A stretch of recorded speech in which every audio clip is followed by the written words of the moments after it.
manière de s'intéresser à un fait de jeu particulier, à un moment très précis d'un match de football important, finale d'une Coupe du Monde de football en 1966. Moi, ce qui va beaucoup m'intéresser, c'est plutôt, comme je l'ai mis ici, aux sources de la naissance de la question de la vidéo dans l'arbitrage, plutôt dans une dimension comment dire, de lien entre les époques. Comment est-ce que ce qui s'est passé en 1966 a tendance à se répercuter dans le temps et peut-être même à se patrimonialiser, hein. Donc c'est un peu cette idée-là que j'ai retenue dans cette approche autour de cet événement, me semble-t-il, important qui apparaît le 30 juillet 1966. Donc je vais essayer de l'historiciser ce moment-là pour montrer comment est-ce qu'il est encore dans les mémoires, à tel point que, sans s'être véritablement concerté pour ce congrès, plusieurs en parlent, et je dirais même plusieurs disciplines, ça dépasse simplement la discipline historique. Je voudrais rappeler les faits assez rapidement et peut-être montrer ces quelques images qui sont dans des archives, en montrant aussi le fait que ces images ont fait finalement le tour du monde et qu'elles sont un patrimoine anglais, bien entendu, mais aussi peut-être allemand, voire de tous les amateurs du football. Ce jour du 30 juillet, donc une finale un 30 juillet, qui se déroule donc au stade de Wembley devant 90-95 000 spectateurs. Et ce but marqué donc par Geoffrey Hurst, né en 1941 à Manchester, près de Manchester, qui est l'avancante de l'équipe britannique, anglaise à ce moment-là, hein, effectivement, avançante qui joue à West Ham United, et c'est un avant-centre qui va connaître ensuite, il est plutôt au début de sa carrière dans l'équipe anglaise, hein, puisqu'ensuite il va jouer jusqu'en 1972, et l'intérêt aussi de ce Geoff Hurst, c'est effectivement qu'il va dans ce match marquer 3 buts, ce qui, d'après les statistiques, est le seul cas, hein, de match de finale de Coupe du Monde où un joueur joue le match et marque 3 buts. C'est un match mythique également, hein, entre l'Angleterre et l'Allemagne, puisque c'est l'Angleterre de Bobby Charlton, l'Angleterre de Bobby Moore, l'Angleterre donc de Hurst qui va s'inviter je dirais, à la table des vedettes, à la table des stars de ce match, qui n'était pas le cas au départ. Et puis du côté de la RFA, c'est l'équipe dans laquelle s'illustre bien sûr le jeune encore Franz Beckenbauer et Uwe Sellers, par exemple, qui est un joueur aussi emblématique à ce moment-là. La rencontre est une rencontre donc à intensité parce que c'est une finale bien sûr, et puis intensité parce que l'Angleterre a à portée de main la victoire à une Coupe du Monde, intensité aussi parce que le déroulement du match est un déroulement haletant, hein, puisque le score est à 2-2 à la fin du match, et que donc il est prévu dans les règlements qu'il y ait une prolongation. Pas de tir au but, puisque à ce moment-là, si le match se termine après la prolongation, il faudra le rejouer. Donc c'est pendant la prolongation que se produit ce fait de jeu. Donc on imagine, tout à l'heure, j'en parlais, qu'il y a déjà à ce moment-là une attention médiatique très forte à l'égard de la finale de la Coupe du Monde, hein, et qu'en 1966, par exemple, le match est retransmis en direct dans de nombreux pays. Je pense au cas de la France, qui retransmet cette finale en direct. Et donc, évidemment, c'est un moment d'intensité sportive à laquelle s'ajoute cette incertitude qui va apparaître sur un moment du match, la 100e minute. Alors, on retient cette notion de centième, le but de la centième. Alors, on discute centième ou 101e. Donc, on parle du but de la 100e minute, comme on évoquera plus tard le cas du coup de boule de Zidane à la 107e minute. Vous voyez, donc, cette notion de minutage est un élément déjà patrimonial. Le but de la 100e minute ou le but fantôme sont des constructions, on pourrait dire, hein, autour de cela.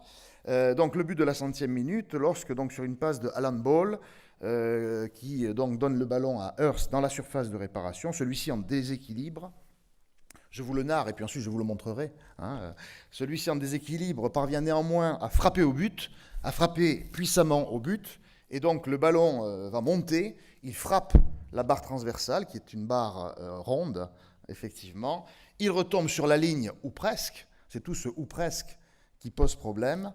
Le gardien de la RFA, qui est Hans Tilkowski, est battu. Effectivement, la balle ressort du but.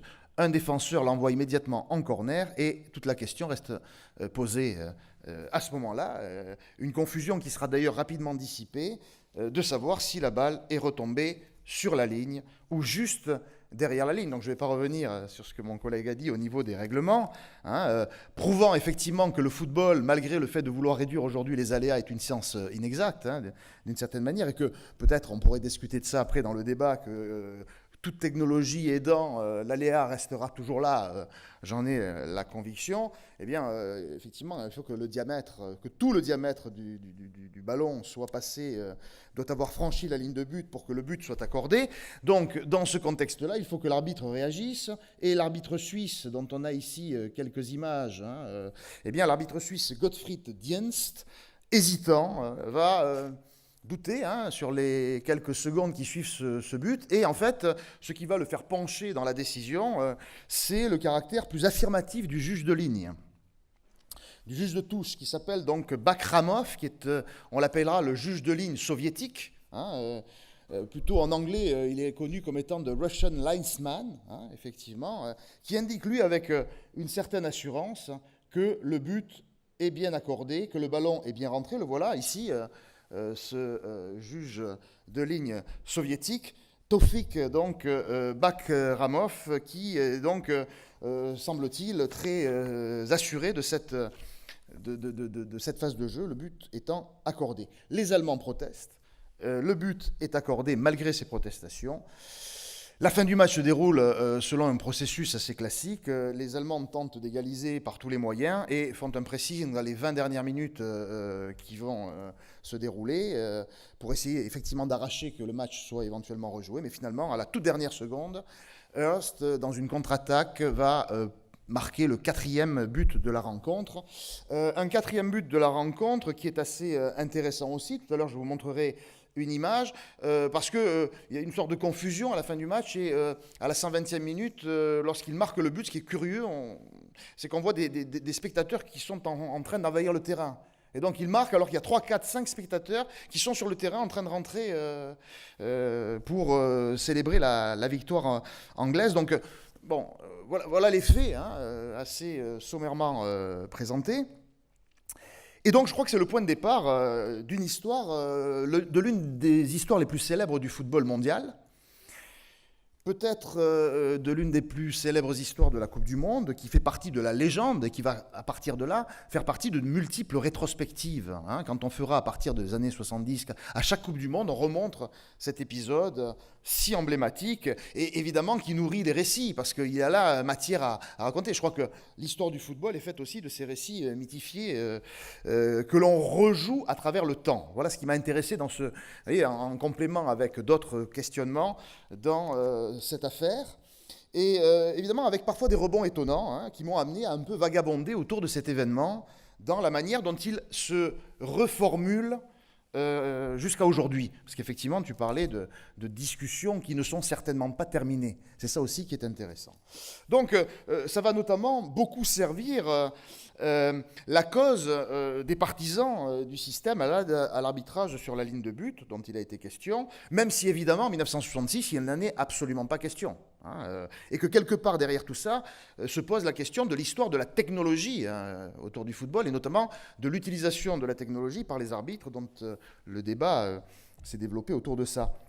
Donc on l'a vu, il faudra attendre 50 ans, début des années 2010, 2012, pour que ça se mette véritablement en place. Donc il y a une gestation qui va faire que cet événement, aujourd'hui, il prend encore plus de résonance avec ce que la FIFA a pu mettre en place ces dernières années. Mais encore une fois, ça a pris beaucoup de temps. Chose que l'on peut évoquer aussi, c'est dans les mémoires de Geoff Hurst, qui sont publiés en 2002. Eh bien, ce que l'on constate aussi, c'est le poids qui a pu être porté par les joueurs autour de cet événement qui a été si emblématique et peut-être également si controversé que, à la fin du match, les joueurs anglais, Hurst en tête, affirment avec certitude que le but est bien rentré, que le ballon est bien rentré, que le but est bien accordé, que la balle a bel et bien franchi la ligne. Il faut s'en convaincre, mais malgré ces déclarations assurées, le doute apparaît dès le lendemain. La suspicion pèse sur cette issue. On se demande même si finalement cette victoire n'a pas été tronquée et peut-être que cette victoire est ternie et qu'aujourd'hui encore, comme c'est la seule victoire anglaise à une Coupe du Monde, peut-être qu'aujourd'hui, régulièrement, et notamment dans cet ouvrage de 2002, dans cette autobiographie, il s'agit de considérer que c'est un fait acquis et qu'il faut prouver qu'il y avait bel et bien but. Je crois qu'il y a toute cette histoire qui est importante, parce qu'à chaque fois, on revient sur des vieilles lunes. Et ça revient à ce que tu disais, Didier, c'est-à-dire ces oppositions nationales. Là, il y a une opposition, alors on parle beaucoup de l'opposition France-Allemagne, mais là, il y a une opposition germano-anglaise qui va peser très fortement sur les autres rencontres internationales entre ces deux pays à ce moment-là. Parce que, bien évidemment, quand on retient la finale de 1966, on retient ce fait de jeu de la 100e minute. Le reste est quasiment éclipsé. Bon, j'exagère un peu, mais c'est ça. Voire même, Hurst, qui était un joueur un peu anonyme, derrière Moore et Charlton, devient un des héros. Regardez ici cette sculpture, voilà un élément, la sculpture de Philip Jackson, qui est donc placée en 2003 devant le stade de West Ham, là où jouait Hurst. Donc effectivement, le capitaine est bien Bobby Moore, mais s'invite notamment Hurst, qui est devenu un incontournable, ici, dans cette composition en 2003, et devant ce stade de West Ham, désormais, il y a la mémoire de cet événement. Alors, ce n'est pas l'événement en soi, le but qui est accordé à la 100e minute, c'est plutôt la coupe, et c'est une sculpture qui s'appuie sur une photographie qui a été prise juste après la cérémonie de remise de la récompense.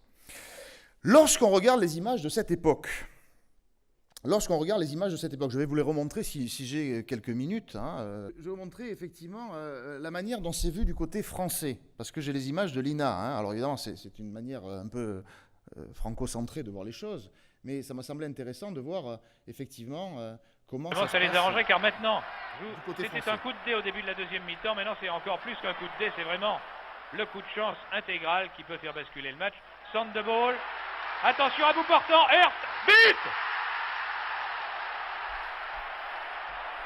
Mais l'arbitre avait signalé auparavant. Est-ce qu'il y a hors-jeu? Car l'arbitre... La balle est-elle rentrée, dit l'arbitre, Monsieur Dins, à son juge de touche. La balle a rebondi à hauteur de la ligne. Et le but, difficile à estimer, est accordé à l'équipe d'Angleterre.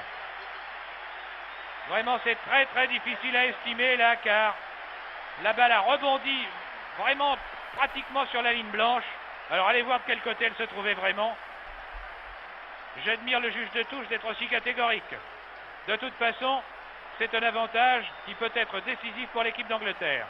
Voilà, donc on admire le juge de touche qui peut être aussi catégorique. Vous avez vu ce geste, il est important, ce geste du juge de ligne, de Russian linesman. Et juste pour la... Alors j'ai une question à éluder sur laquelle je n'ai pas trouvé. Là, il y a un commentateur qui n'est pas Thierry Roland. Alors, est-ce qu'ils ont changé à la mi-temps? Je ne sais pas.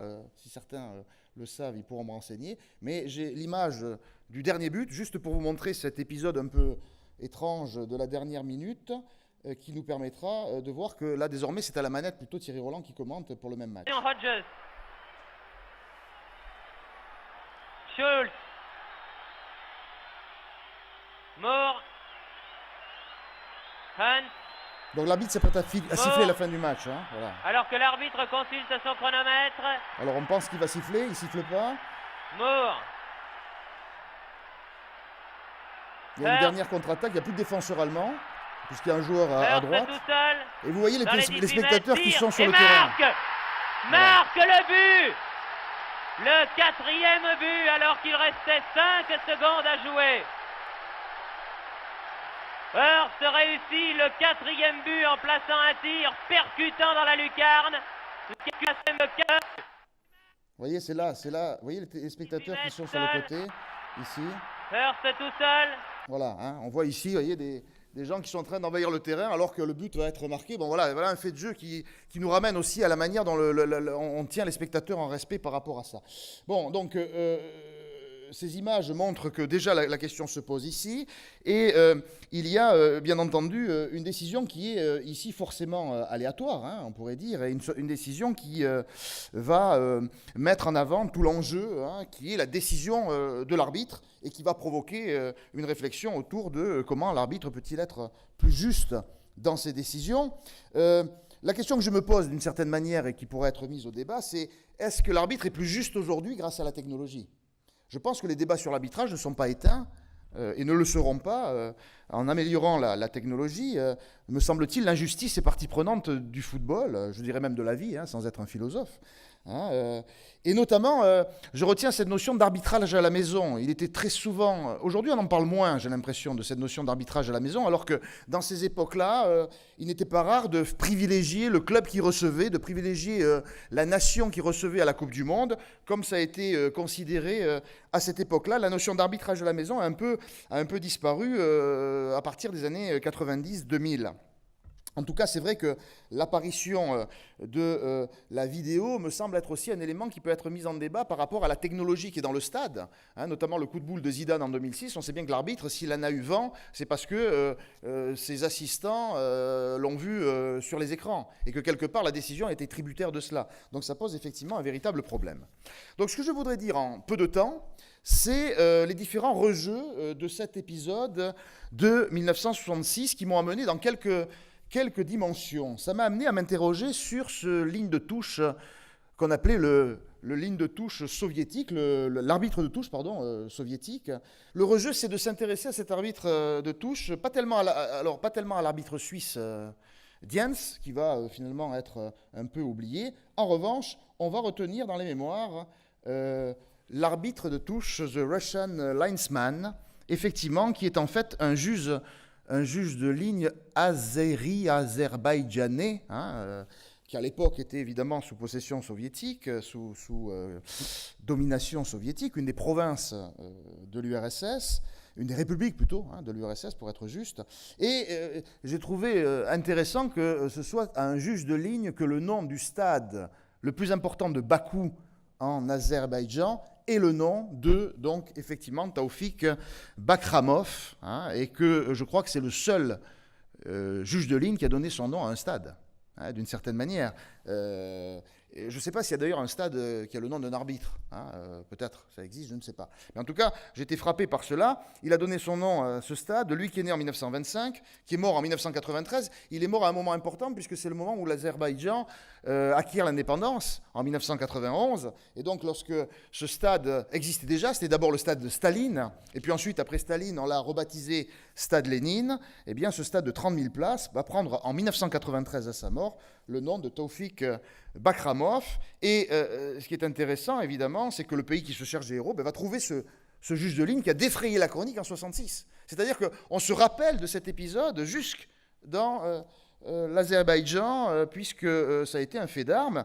Et puis même, regardez cette image, c'est une statue qui, devant le stade, à Bakou, eh bien, rappelle le geste du juge de ligne de 1966. Et cette statue a été inaugurée en 2004 lors d'un match qualificatif pour la Coupe du Monde 2006, Azerbaïdjan-Angleterre, et on a rejoué d'une certaine manière la mémoire, puisque vous avez là, côte à côte, avec un bouquet de fleurs Bakramov est mort, mais on a Hurst à droite et Tilskovski, le gardien de but allemand, qui sont réunis ici en 2004, peu avant ce match, pour saluer la mémoire de Bakramov, en présence, il n'est pas sur la photo, je l'ai effacé, de Sepp Blatter.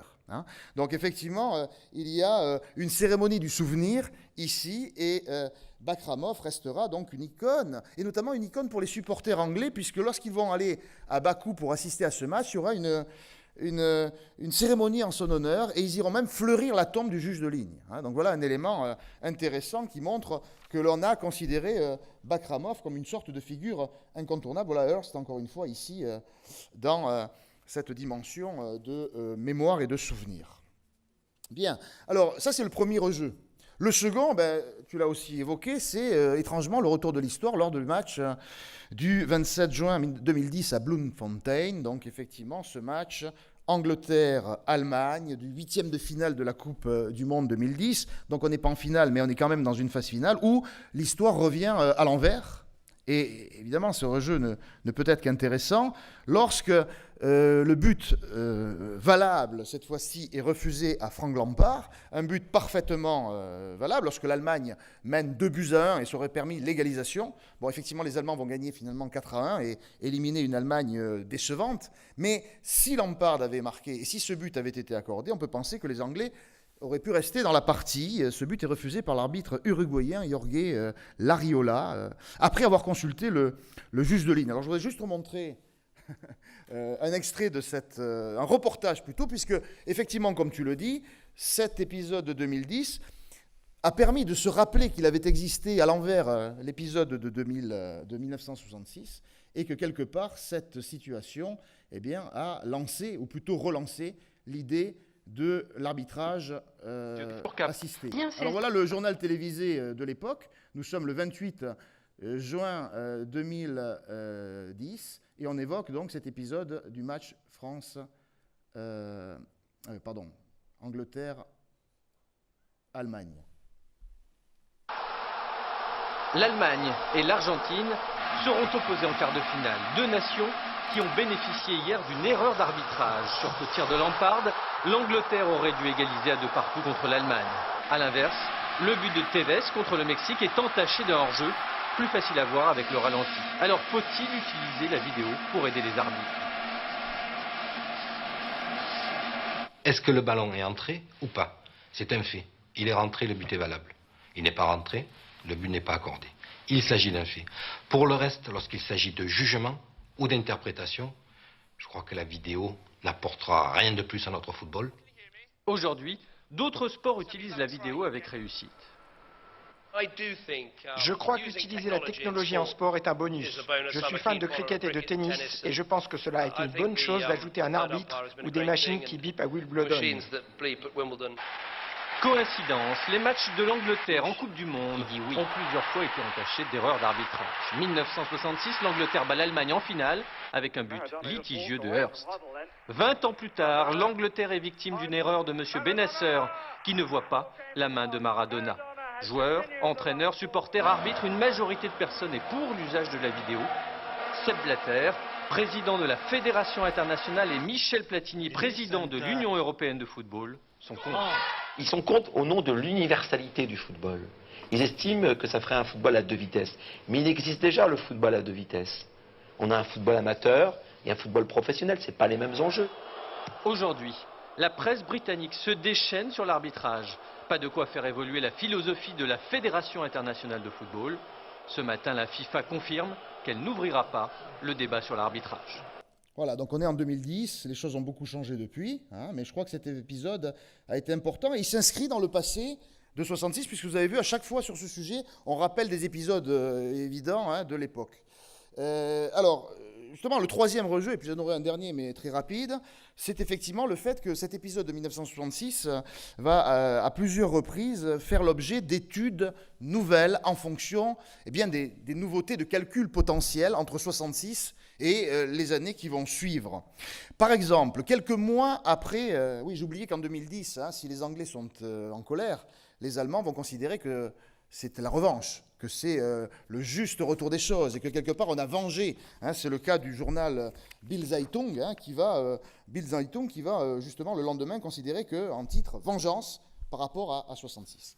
Voilà, donc je disais, la technologie va avoir un rôle important puisque quelques mois après l'événement de la finale, des films amateurs vont apparaître, notamment un film Super 8 qui sera mis en avant tourné par un spectateur pour essayer de prouver que le but n'était pas valable. Évidemment, c'est un supporter allemand qui va développer ce film amateur et le livrer à la FIFA sans qu'il y ait de suite.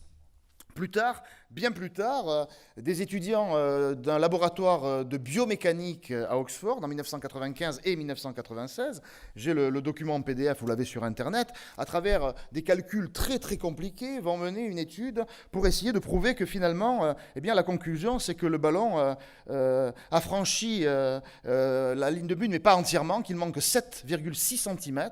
Hein, et donc, des calculs ont été faits pour montrer que donc, tout ça n'était pas acquis et que le but aurait dû être refusé.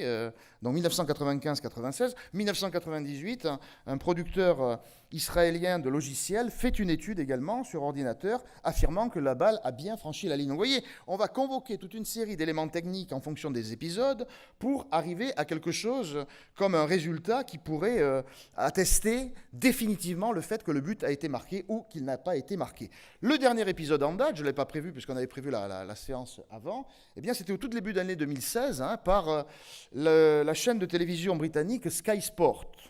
Pour envisager les 50 ans désormais de cet épisode, eh bien, ils ont inauguré l'année par l'émission qui s'appelle le lundi soir Monday Night Football, qui est une émission régulière. Et on va s'intéresser à ce match en convoquant des données statistiques de la structure Opta, Skypad Touchscreen et également les jeux vidéo, eSport en particulier. Et ça va donner ce petit reportage qui va essayer d'attester, chemin faisant et avec la technologie, que le but est bien accordé et qu'il est justement accordé. Voilà comment ça se produit à travers le reportage de Sky Sport, c'est le 4 janvier dernier. Here we go. And the results are in. The referee, the linesman's view there, you can see he's got it spot on. But he's still maybe not in a great position. You'd obviously want him in this position. And there proves it once and for all. Look at that. Categorically, it was over the line. It's not even close. There's 2 or 3 inches there. Look at it from this angle. Never worried. But no, listen, it's gone down in history, the famous, was it over the line, was it not? But thankfully today we can put that all to bed. The linesman was absolutely spot on. Alors, vous voyez Jimmy Gallagher qui est effectivement, qui atteste que le but est rentré, qui a une sorte de gloire nationale qu'il faut ne pas ternir par des doutes et des suspicions.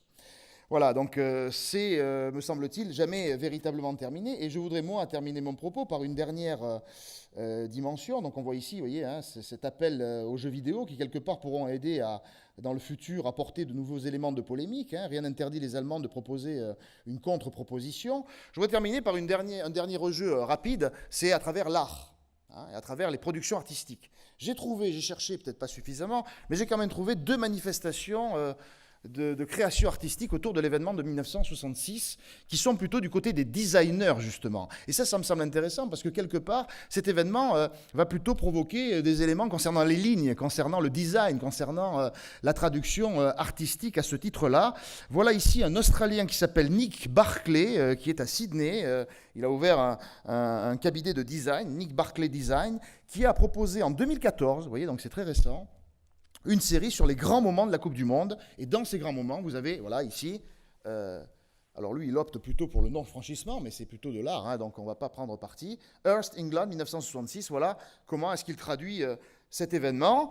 Et puis, un peu dans la même veine, un Italien qui s'appelle Osvaldo Casanova, qui habite à Vicenza et qui est un dessinateur numérique et passionné de football, l'année dernière, en 2015, a lui aussi proposé une série des grands moments de football. Et parmi ces grands moments de football, on a également la finale de 1966, avec effectivement Geoff Hurst, qui apparaît là aussi comme étant une vedette incontestable. Donc je crois que ce qui m'a intéressé, moi, de ce côté-là, vous voyez, ce sont les manières dont cet événement, cet épisode controversé, évidemment fait évoluer et va servir les discussions sur l'évolution des règles, et notamment de la vidéo, enfin des règles, plutôt de la manière dont on va aider les arbitres à prendre les décisions pour peut-être réduire les aléas, mais aussi, quelque part, marquer notre imaginaire de différentes manières et être considéré comme étant une sorte d'incontournable dans l'histoire du football. Voilà, merci.